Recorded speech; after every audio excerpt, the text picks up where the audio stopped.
Hello, ரொம்ப டேஸ்ட்டாக ஒரு சிக்கன் கிரேவி பார்க்கலாம். அதுக்கு கடாயில் கொஞ்சம் எண்ணெய் ஊற்றிருக்கேன். ஒரு அரை ஸ்பூன் சோம்பு, 2-3 கிராம்பு, ஒரு கொத்து கருவேப்பிலை, ஒரு பெரிய வெங்காயம் கட் பண்ணி போட்டிருக்கேன். வெங்காயம் நல்லா வதங்கட்டும். வெங்காயம் நல்லா வதங்கினதுக்கப்புறம் 2 ஸ்பூன் இஞ்சி பூண்டு பேஸ்ட்டு அது தட்டி போட்டிருக்கேன். நான் அதை பச்சை வாசம் போனதுக்கப்புறம் 2 தக்காளி மிக்சியில் அடிச்சு வச்சிருக்கேன். அதையும் ஊற்றிக்கிறேன்.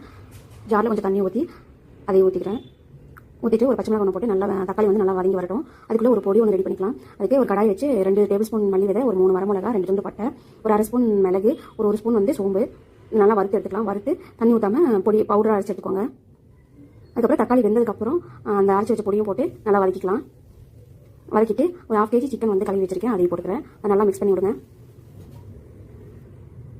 மிக்ஸ் பண்ணிவிட்டு கொஞ்சம் உப்பு போட்டுக்கிறேன்.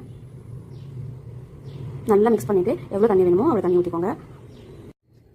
தண்ணி ஊற்றிட்டு நல்லா மிக்ஸ் பண்ணிவிட்டு மூடி வச்சு நல்லா வேக விடுங்க. நல்லா எண்ணெய் பிரிஞ்சு வேகணும்.